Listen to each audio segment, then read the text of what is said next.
स्वागत है आपका द प्रिंट में। जिस तरह से जम्मू कश्मीर में बेगुनाहों यानी कि टूरिस्टों के ऊपर हमला हुआ, जिसमें 26 लोगों की जानें गई हैं। एक तरह से पुलवामा 2 इसे कहा जा रहा है क्योंकि बेगुनाह थे, टूरिस्ट थे। अक्सर हाँ, जो जम्मू कश्मीर में अगर टूरिस्ट अटैक करते हैं तो टूरिस्टों के ऊपर अटैक नहीं करते।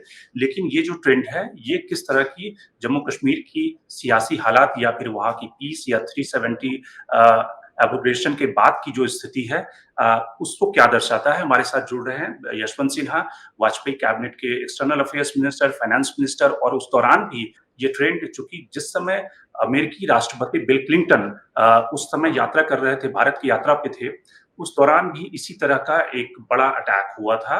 बाद में 2002 में हुआ कालूचक में, और इस समय अमेरिका के वाइस प्रेसिडेंट भारत की यात्रा पे हैं, जिसमें कि पाकिस्तान की तरफ से ये एक्ट किया गया है। यशवंत जी, बहुत-बहुत स्वागत है आपका। आप इस पूरी घटना को किस तरह से देखते हैं? और चूंकि वाजपेयी सरकार में काम करते हुए उस दौरान के जो सिचुएशन थी, जब 2000 में जब क्लिंटन साहब भारत की यात्रा पे थे, तो उस दौरान जो अटैक हुआ था, वो और इस अटैक को किस तरह से इसमें सिमिलैरिटी आप ढूँढते हैं? किस तरह से आपका फर्स्ट रिएक्शन क्या है? हमारा फर्स्ट रिएक्शन तो ये है कि बहुत ही दर्दनाक घटना घटी है और नहीं घटनी चाहिए थी। इतने निर्दोष लोगों की जान नहीं जानी चाहिए थी। और मेरी दूसरी प्रतिक्रिया ये है कि जो आतंकवादी हैं, उन्होंने इसमें कोई स्पष्ट 2-3 स्पष्ट संदेश देने का प्रयास किया है। नंबर 1, उन्होंने ये दिखाने की कोशिश की है कि जम्मू और कश्मीर, खास करके कश्मीर वैली, जहाँ पर कि टूरिज्म में इतना इजाफा हुआ, वह टूरिस्ट के लिए सेफ नहीं है। इसलिए उन्होंने जानबूझकर टूरिस्ट के ऊपर अटैक किया। दूसरा ये कि पूरे देश के टूरिस्ट जम्मू और कश्मीर आए थे, उसमें बहुत लोग दूसरे इलाके के थे जो मारे गए, तो इसलिए पूरे देश में एक संदेश गया उनके मरने के चलते कि बेंगलोर में भी लोग सेफ नहीं हैं, उत्तर प्रदेश में, हरियाणा में, कहीं पर भी अगर वो जम्मू कश्मीर आते हैं तो वहाँ पर उनके ऊपर खतरा पैदा होगा। तीसरा उन्होंने जो मैसेज दिया है वो ये दिया है कि हिंदुओं को चुन चुन के मारने में उनका मकसद ये है कि भारत में जो कम्युनल सिचुएशन है, जो सांप्रदायिक स्थिति है, जो पहले से गड़बड़ाई हुई है, वो और गड़बड़ाए, हिंदुओं में एक प्रतिक्रिया हो और देश जो है वो और अशांत हो जाए। तो ये उन्होंने मैसेज दिया है। फिर ये मैसेज दिया है कि कश्मीर जो है वो सुरक्षित नहीं है और भारत सरकार के जो दावे हैं वो खोखले हैं। उन्होंने ये मैसेज दिया है कि हम जब चाहें, जहां चाहें, वहां पर हम आक्रमण कर सकते हैं, लोगों को मौत के घाट उतार सकते हैं। मुझे लगता है कि ये सारे कुछ स्पष्ट संदेश टेररिस्ट ने जानबूझ के एक देने का प्रयास किया है, और इसीलिए भारत के लोगों को इसमें बहुत सावधान रहने की आवश्यकता है, सतर्क रहने की आवश्यकता है।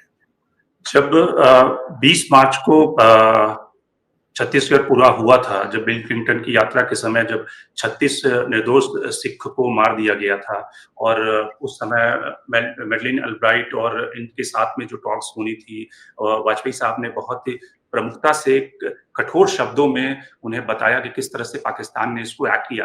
तो आप कैबिनेट में रहते हुए सीसीएस की जो बैठक हुई थी, उस समय का क्या माहौल था और किस तरह से भारत सरकार ने उस घटना के बाद क्या एक्शन लिया, क्या सीख ली? देखिए, मैं आपसे कहना चाहूंगा, कैबिनेट और सीसीएस में क्या हुआ वो कहना तो उचित नहीं होगा क्योंकि मैं शपथ से अभी बंधा हूं, लेकिन इतना मैं जरूर कहूंगा कि एक बहुत ही कठोर संदेश हम लोगों ने पाकिस्तान को दिया था। हमारे जो मित्र देश हैं पश्चिम में, उनके माध्यम से, और वो कठोर मैसेज ये था कि अब बहुत हो गया, इसके बाद भारत बर्दाश्त नहीं करेगा, और इस तरह की कोई भी गतिविधि हुई तो फिर उसका अंजाम भुगतने के लिए पाकिस्तान को तैयार रहना पड़ेगा। ये बिल्कुल स्पष्ट मैसेज दिया गया था। और आपको याद होगा कि उसके बाद एक परिस्थिति बनी जिसमें हम लोगों ने सीमाओं पर अपनी फौज को तैनात किया। वो एक कोअर्सिव स्टेप था और उसका लोगों ने कहा फौज तैनात किया, युद्ध नहीं हुआ तो क्या फायदा हुआ। लेकिन फौज तैनात करने का जो दबाव पड़ा पाकिस्तान के ऊपर, उसी के चलते मैं मानता हूं कि जनवरी 2004 में जब प्रधानमंत्री अटल बिहारी वाजपेयी और हम सब लोग सार्क सम्मेलन के लिए पाकिस्तान इस्लामाबाद गए थे, तो वहां पर एक बहुत महत्वपूर्ण बैठक हुई जनरल मुशर्रफ के साथ, और उसके बाद एक जॉइंट प्रेस स्टेटमेंट इशू हुआ, जो मैं मानता हूं कि भारत और पाकिस्तान के रिश्तों में उस दस्तावेज का बहुत महत्व है। ये दूसरी बात है कि धीरे धीरे करके पाकिस्तान वापस लौट गया उसने जो भी वादे किए थे उसमें, और हम लोगों ने एक तरह से उसको छूट दे दी कि ठीक है तुम उससे हट सकते हो, और ऐसा नहीं होना चाहिए था। मुझे लगता है कि एक बार फिर हम लोगों को ये स्टर्न मैसेज, एक कठोर संदेश पाकिस्तान को देने की जरूरत है कि हम इसे बर्दाश्त नहीं करेंगे। और उसके बाद राष्ट्रीय सुरक्षा का जो मुद्दा होता है उस पर कोई राजनीति नहीं होनी चाहिए। इसलिए मैं राजनीति को अलग से अलग हटकर इस पर अपना मंतव्य व्यक्त कर रहा हूं। और मैं इतना जरूर कहूंगा कि भारत को इसको बर्दाश्त नहीं करना चाहिए। इतने निर्दोष लोगों की जान गई है, उसका कोई न कोई उत्तर भारत को देना चाहिए। और सरकार से ये कहना चाहूंगा, प्रधानमंत्री जी से ये कहना चाहूंगा कि वो जो भी उचित समझते हैं, और इस देश की जो सेना है वो भी जो उचित समझती है, वो कदम वो उठाए, पूरा देश उनका साथ देगा। हम इस पे कि किस तरह का हमारा रिस्पांस होना चाहिए, किस तरह का रिएक्शन होना चाहिए, उस पे हम आएंगे। लेकिन उससे पहले मैं आपसे समझना चाहता हूं कि वाजपेयी साहब की एज ए प्राइम मिनिस्टर आप लोग उनकी कैबिनेट में थे, उनका जो अप्रोच था कि किस तरह से जम्मू कश्मीर में अमन शांति पीस का पैगाम हमेशा उन्होंने कोशिश की, चाहे वो लाहौर की बस यात्रा हो या मुशर्रफ के साथ डायलॉग करके, तो वो एक डायलॉग के जरिए जम्मू कश्मीर की प्रॉब्लम को एड्रेस करना चाहते थे। प्रधानमंत्री नरेंद्र मोदी की जो पॉलिसी रही है वो मस्कुलर पॉलिसी, एक तरह से फॉरेन डिप्लोमेसी जो कहते हैं, उसको उन्होंने अडॉप्ट किया। तो जब कालू चक हुआ, आप देखें कि बिल क्लिंटन की यात्रा के बाद कालू चक हुआ, उस समय भी यूएस के अंडर सेक्रेटरी जो साउथ ईस्ट एशिया देखते हैं वो भारत की यात्रा पे थे। उस समय भी हिमाचल की एक बस के ऊपर अटैक किया गया, फिर आर्मी कैंप में जाके वहां पे अटैक किया गया। तब आप लोग का धैर्य जो था वो जवाब दे गया था। और उसके बाद भी वाजपेयी ने 2004 में, जिसका आप जिक्र कर रहे हैं कि उन्होंने मुशर्रफ के साथ वो उस पीस की बात कही कि पाकिस्तान अपनी धरती का इस्तेमाल नहीं करेगा इस तरह की एक्टिविटी के लिए। तो वाजपेयी की जो फॉरेन पॉलिसी डिप्लोमेसी और मोदी की जो फॉरेन पॉलिसी या डिप्लोमेसी में आप क्या अंतर देखते हैं उस कैबिनेट में काम करते हुए? देखिए, वाजपेयी जी ने एक बार बहुत एक उनका मशहूर कथन था कि आप दोस्त बदल सकते हैं, पड़ोसी नहीं बदल सकते हैं।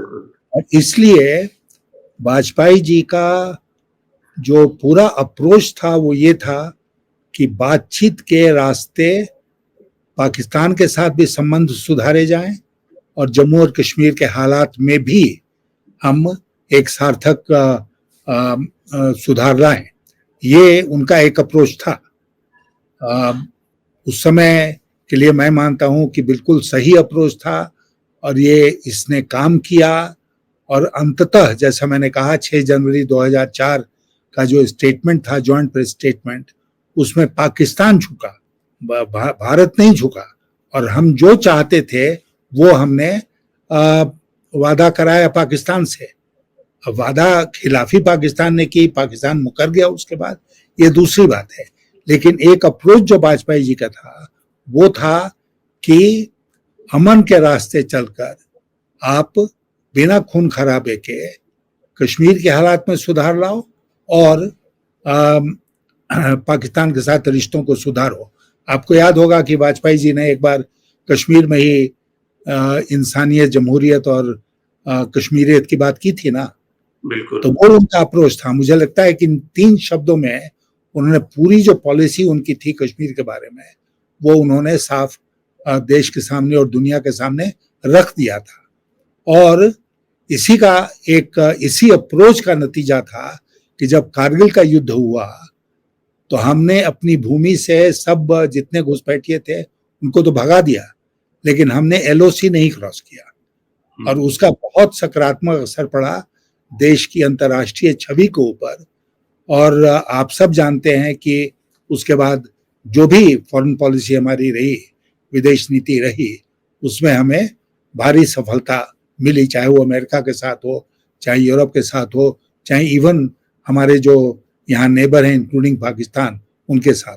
तो आज की तारीख में आपको क्या लगता है कि भारत का रिस्पॉन्स क्या होना चाहिए? क्योंकि हमने इससे पहले तो जब पुलवामा हुआ था तो हमने सर्जिकल स्ट्राइक की।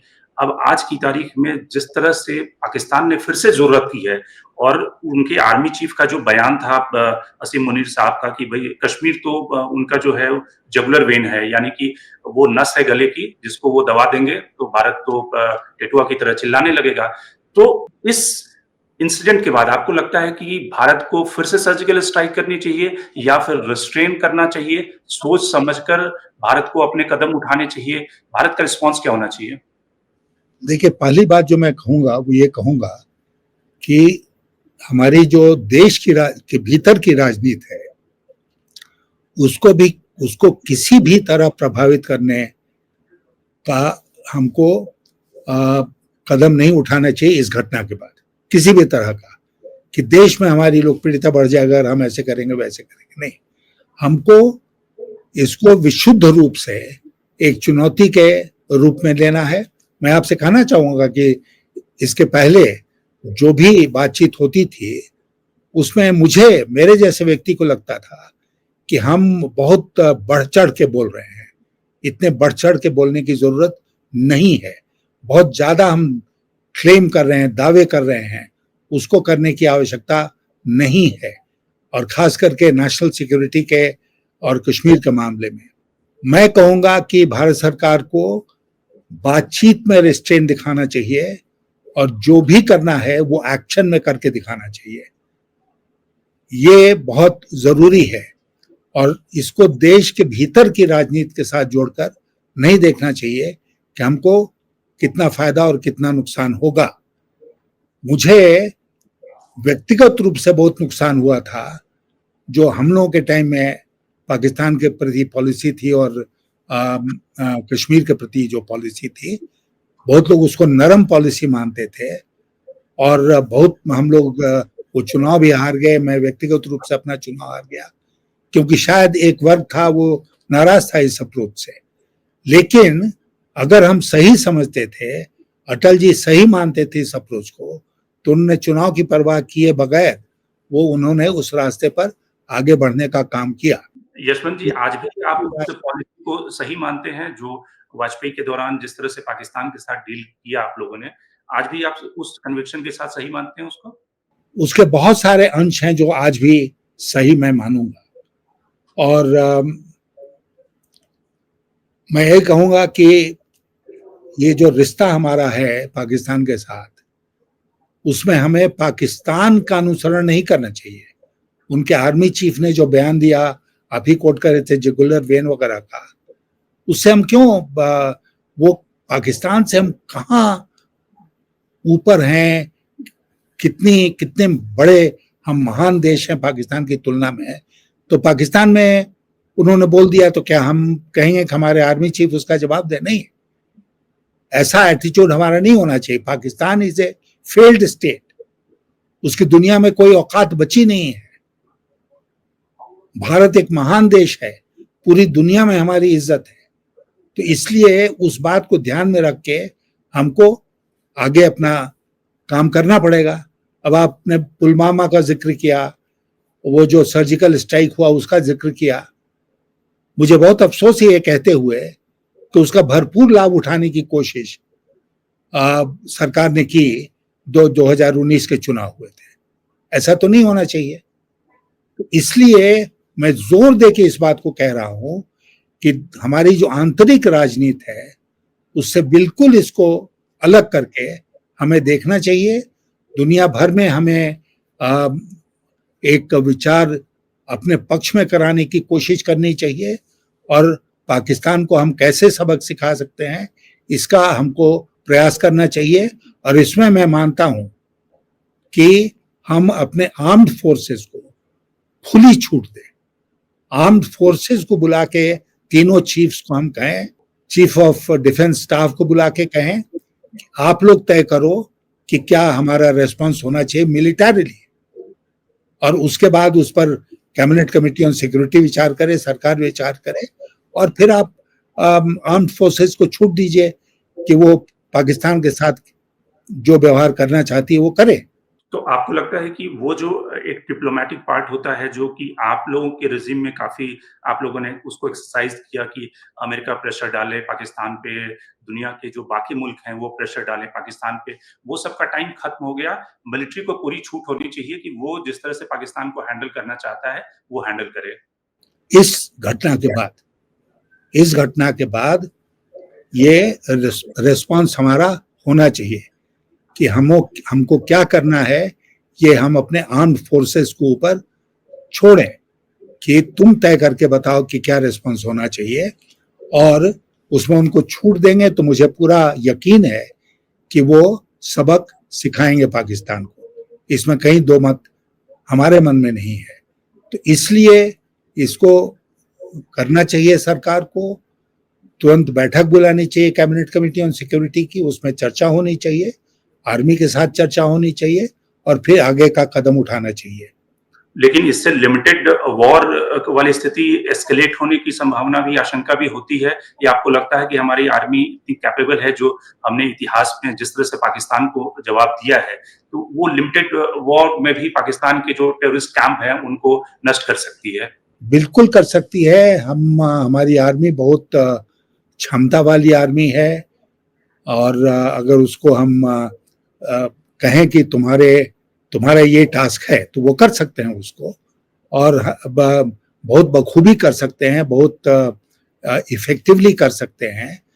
तो इसलिए मैं बार बार जोर देके कह रहा हूं कि आर्मी के साथ बातचीत करके, आर्म्ड फोर्सेस के साथ, और ये करना चाहिए। और देखिए, मैं एक बात और कहना चाहता हूं आपसे कि ये जो होता है कि वॉर हो जाए पाकिस्तान के साथ, हम दोनों न्यूक्लियर वेपन स्टेट हैं, तो वॉर हो जाएगा तो हो, न्यूक्लियर वेपन स्टेट हैं। तो आपको याद होगा जॉर्ज फर्नांडिस साहब का वो स्टेटमेंट कि अगर पाकिस्तान ने जरूरत की भारत के खिलाफ तो पाकिस्तान का अस्तित्व ही मिटा देंगे। बिल्कुल। तो इसलिए मन को खड़ा करना चाहिए, निश्चय को दृढ़ करना चाहिए, और हमने जैसा कहा कि इसका एक मिलिट्री रिस्पांस होना चाहिए, एक इंटरनेशनल रिस्पांस होना चाहिए, और एक डिप्लोमेटिक रिस्पांस। यशवंत जी, आप ये बताएं कि जो इतनी बड़ी इंसिडेंट हो जाती है, इतना बड़ा अटैक होता है, आपको लगता है कि बहुत सारे लोग ये कह रहे हैं अपोजिशन के कि जो गृह मंत्री हैं अमित शाह, और जिस तरह से हमारे सिक्योरिटी का apparatus है जम्मू कश्मीर में जो चल रहा है, जिस तरह से इससे पहले की एक संवैधानिक सरकार पहले नहीं थी, अभी चुनाव के बाद आ गई है, तो वहां पे एक तरह से उनकी भी नाकामी है। इससे पहले एलजी के पास में ये सारा अधिकार था।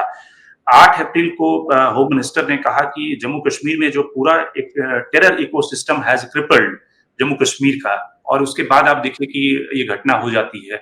तो कहीं ना कहीं सुरक्षा में चूक हुई है, हमारी पूरी जो व्यवस्था है उसमें चूक हुई है। देखिए, उस पर हम आज के दिन आना नहीं चाहते थे, लेकिन चूंकि आपने वो सवाल पूछा है तो मुझे ये कहने में संकोच नहीं है कि निश्चित रूप से सुरक्षा में चूक हुई है। इतने सारे टूरिस्ट वहां गए हुए हैं, और वहां पर आप श्रीनगर जाइए तो आप पाएंगे कि चप्पे चप्पे पर आर्मी है, आप फोर्सेस के लोग हैं। पहलगाम में क्यों नहीं थे? और वहां पर इतनी बड़ी मात्रा में टूरिस्ट आए हुए हैं, वो आसान टारगेट हैं टेररिस्ट के लिए। बिल्कुल वहां पर पाकिस्तान की सीमा नजदीक है, तो वहां पर जो सुरक्षा का इंतजाम करना चाहिए था वो शायद हमने नहीं किया। देखिए, होता क्या है कि आप बहुत ज्यादा अगर अपना प्रचार करते हैं को सब कुछ ठीक हो गया, धारा 370 हटा दिया, तो देखो कश्मीर में कितनी शांति आ गई, ये हो गया, वो हो गया, तो आप खुद उस प्रचार के शिकार बन जाते हैं। इसमें आज के दिन मैं इस बात को नहीं कहना चाहता था, लेकिन जो आपने पूछा है तो मैं ये कह रहा हूं कि इसमें कोई संदेह नहीं है कि we let our guard down, हम ज्यादा निश्चिंत हो गए कि ऐसी घटना नहीं घट सकती है, और उसका खामियाजा हमको भुगतना पड़ा है निर्दोष लोगों की जान जाने के चलते। तो हमको अपने प्रोपेगेंडा का शिकार खुद नहीं होना चाहिए। जो हमको लगता है कि इस केस में हम हो गए, और ठीक है, टूरिस्ट बढ़े, शांति आई, सब कौन नहीं चाहता है कि कश्मीर में शांति आए। मैं तो कश्मीर उस समय जाता था जब टेररिज्म अपनी चरम सीमा पर था और बिंदास घूमता था, मार दोगे तो मार दोगे, लेकिन हमारा जो काम है वो हम करेंगे। अब वो काम है कि हम उनको समझाएं, बुझाएं, और जो रास्ते से भटके हुए लोग हैं उनको फिर वापस रास्ते पर लाएं। इसमें एक खबर आई है ना, जो आपने भी देखा होगा, कि उन्होंने लोकल लोगों की यूज किया रेकी करने के लिए कि कहां कैसे वो कर सकते हैं। अब लोकल कौन लोग हैं जो उसमें शामिल हो गए, क्यों शामिल हो गए? तो इसलिए हमको बढ़ चढ़ कर इसमें बड़बोलपना नहीं करना चाहिए, राजनीति से प्रेरित होकर बेकार के दावे नहीं करने चाहिए।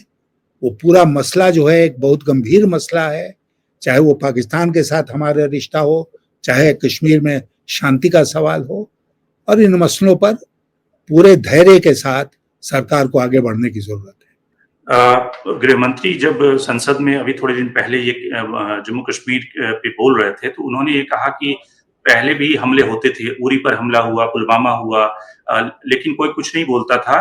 दिल्ली के अखबारों में एक छोटी सी खबर छप जाती थी। मोदी सरकार आने के बाद घटना के 10 दिनों के अंदर पाकिस्तान में घुसकर सर्जिकल और स्ट्राइक किया। दुनिया में सिर्फ 2 ही देश ऐसे हैं जो अपनी सीमा और अपनी सेना की सुरक्षा के लिए अमेरिका और इजराइल घर में घुसकर मारते हैं। तो और उन्होंने ये भी कहा कि जम्मू कश्मीर में पहले जो आतंकवाद, पथराव, बंद की घटनाएं होती थी, ये खत्म हो गई, बंद हो गई, कमी आ गई इसमें। जितना निवेश आया वो पहले के मुकाबले बहुत ज्यादा है, ऐसा पहले कभी नहीं हुआ। तो आपको लगता है कि धारा 370 खत्म होने के बाद घटनाओं में कमी आई, इसमें फैक्ट है, लेकिन कई बार ये भी स्थिति हो जाती है कि हम ये मान लेते हैं, जिसका आप जिक्र कर रहे हैं, कि भाई बिल्कुल अमन चैन आ गया, बिल्कुल शांति आ गई और इसलिए टूरिस्ट का इनफ्लो है। लेकिन उसका दूसरा साइड भी है कि जब इस तरह के सिक्योरिटी ऑपरेटर्स, उसकी जो इंटेलिजेंस जुटाने वाली एजेंसियां हैं, उनको भी लगता है कि अमन चैन आ गया है और इसलिए इस तरह के इंटेलिजेंस फेलियर हो जाते हैं कई बार।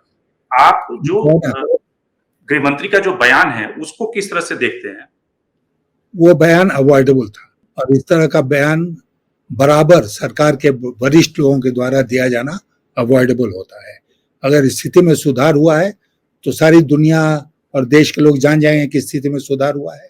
अब उसका प्रचार करें या ना करें, मैंने कहा ना कि नेशनल सिक्योरिटी को राजनीति का मुद्दा नहीं बनाना चाहिए। कश्मीर के मसले को राष्ट्रीय इसमें राजनीति का मसला नहीं बनाना चाहिए। और मैंने आपसे ये भी कहा कि हम अगर खुद के बड़बोलेपन के शिकार हो जाते हैं, उसमें खुद विश्वास करने लगते हैं जब वो सही नहीं है, तो उसका नतीजा क्या होता है कि we let our guard down, हम असावधान हो जाते हैं, और उसका फायदा हमारा दुश्मन जो है वो उठाता है असावधान होने का।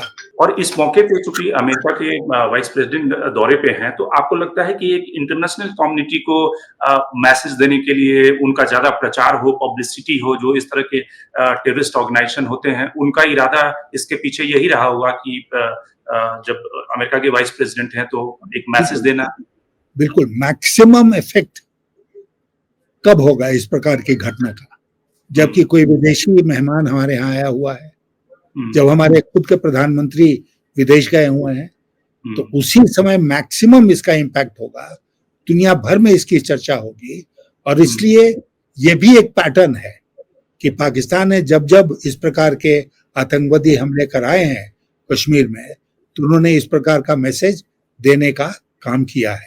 और अगर पुरानी घटनाओं से आपके समय की घटनाओं से इसको जोड़ें तो जो बिल क्लिंटन को ये मैसेज दिया था वाजपेयी साहब ने एज ए प्रधानमंत्री रहते हुए, आज की तारीख में आपको लगता है कि एक जो सिक्योरिटी सिनेरियो है पूरे साउथ ईस्ट एशिया का दुनिया में जिस तरह से ट्रंप के आने के बाद जो चैलेंजेस उभर रहे हैं उसमें भारत का जो रिस्पॉन्स होना चाहिए, क्योंकि भारत एक साथ कई बैटल फील्ड पे नहीं लड़ सकता, क्योंकि जिस तरह से ट्रंप ने टैरिफ की घोषणा की है, जिस तरह से उन्होंने पूरी दुनिया के ग्लोबल ऑर्डर में एक उथल-पुथल मचा दी है, वैसी स्थिति में भारत के रिस्पॉन्स में आपको लगता है कि कोई तब्दीली की जरूरत है? क्या चेंजेस होने चाहिए? मुझे लगता है कि वो टैरिफ से इसको जोड़कर देखने की आवश्यकता नहीं है।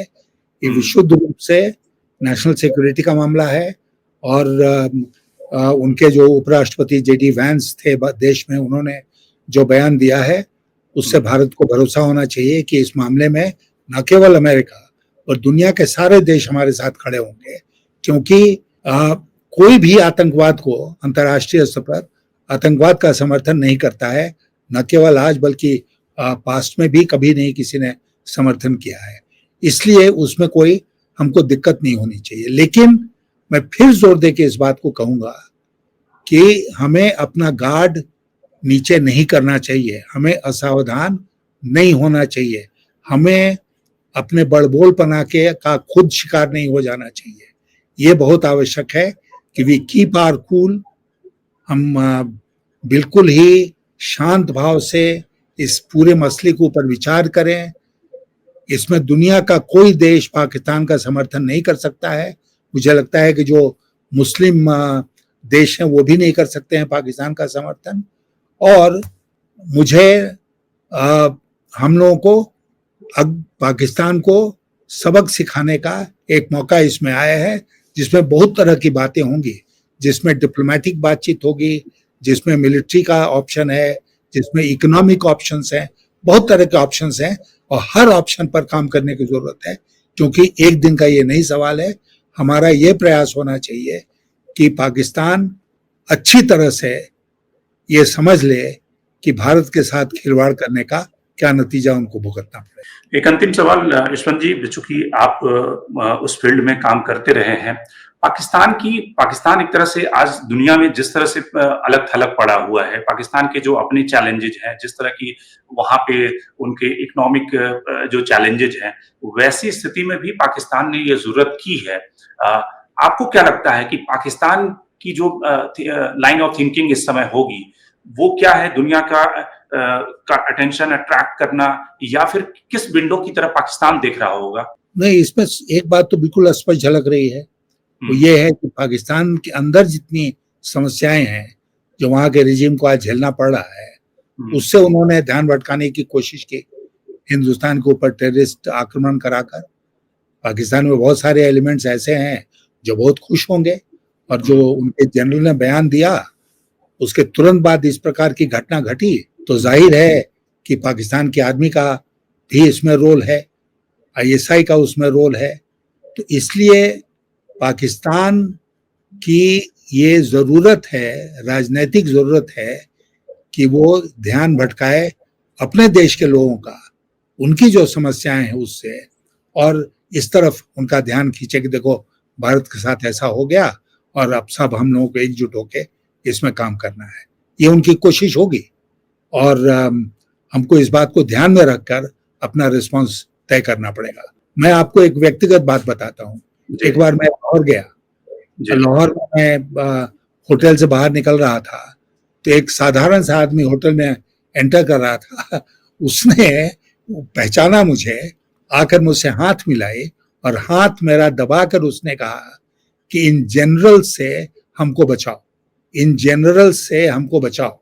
तो पाकिस्तान में भी एक बहुत बड़ा तबका है जो नहीं चाहता है कि भारत के साथ संबंध बिगड़े, जो नहीं चाहता है कि हमारी उनकी दुश्मनी रहे, जो चाहता है कि मैत्रीपूर्ण हमारा एक दूसरे के साथ व्यवहार हो। और अटल बिहारी वाजपेयी ने अगर मैत्री का, मित्रता का हाथ बढ़ाया था तो उन्हीं सब एलिमेंट्स को ध्यान में रखकर। तो इसलिए इस बात को हमको बराबर ध्यान में रखना चाहिए कि हमें जो कुछ करना है उससे पाकिस्तान की जो मिलिट्री ताकत है उसको धक्का लगे, पाकिस्तान का जो आवाम है वो समझे कि हमारा रिस्पॉन्स जो है वो कितना संतुलित है। बिल्कुल, बहुत-बहुत धन्यवाद यशवंत जी हमसे जुड़ने के लिए। आपने बड़ी साफ़ोई के साथ बताया कि भारत का रिस्पॉन्स सिस्टम क्या होना चाहिए इस संकट के मौके पर, जिस तरह से जम्मू-कश्मीर में बेगुनाहों के ऊपर अटैक किया गया, उनकी जानें गई हैं और किस तरह से मिलिट्री को एक फ्री हैंड देना चाहिए कि वो पाकिस्तान के खिलाफ एक्शन उठा सके। बहुत-बहुत धन्यवाद यशवंत जी जुड़ने के लिए। Thank you. धन्यवाद।